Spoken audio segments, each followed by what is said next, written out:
ಈ ತಿಂಗಳ 15ನೇ ತಾರೀಕು ಕುಂದಾಪುರ ಟೌನ್ ಪೊಲೀಸ್ ಸ್ಟೇಷನ್ ವ್ಯಾಪ್ತಿನಲ್ಲಿ ಬಾಲಕೃಷ್ಣ ನಾಯಕ್ ಎಂಬುವರು ಬಂದು ಅವರ ಮಗಳಾದ ಚೈತ್ರಾ ಕುಂದಾಪುರ ಅವರ ಮೇಲೆ ಒಂದು ದೂರನ್ನು ಸಲ್ಲಿಸಿದ್ದಾರೆ. ಕೆಲವು ವರ್ಷಗಳ ಹಿಂದೆ ಚೈತ್ರಾ ಕುಂದಾಪುರ ಅವರು ಇದ್ದ ಮನೆಯಲ್ಲಿ ಇವರು ವಾಸ ಇದ್ದಾಗ ಅವರ ಚೈತ್ರಾ ಕುಂದಾಪುರ ಅವರದ್ದು ಸಹಚರರು ಬಂದು ಹಣವನ್ನು ಎಣ್ಣಿಸುವಾಗ ಇವರು ನೋಡಿ ಇದು ಅಕ್ರಮವಾಗಿ ಗಳಿಸಿದ ಹಣ, ನಾನು ನಿಮ್ಮ ಜೊತೆ ಇರಲ್ಲ ಎಂದು ಹೇಳಿಬಿಟ್ಟು ಅವರು ದೊಡ್ಡ ಮಗಳಾದ ಗಾಯತ್ರಿ ಅವರ ಹತ್ರ ಹೋಗಿ ವಾಸ ಇದ್ದೇನೆಂದು ಹೇಳಿದ್ದಾರೆ.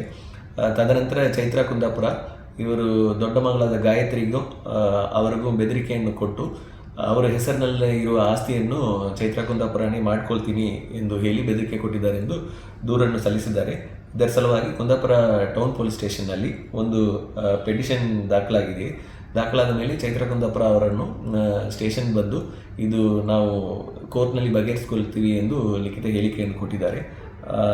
ಇದನ್ನು ಅವ್ರಿಗೆ ತಂದೆಗೆ ಒಂದು ಎಂಡಾರ್ಸ್ಮೆಂಟನ್ನು, ಇದು ಸಿವಿಲ್ ವಿಚಾರ ಇರುವುದರಿಂದ ಮಾನ್ಯ ನ್ಯಾಯಾಲಯದಲ್ಲಿ ಬಗೆಹರಿಸಿಕೊಳ್ಳುವಂತೆ ಒಂದು ಎಂಡಾರ್ಸ್ಮೆಂಟನ್ನು ಕೊಡಲಾಗಿದೆ.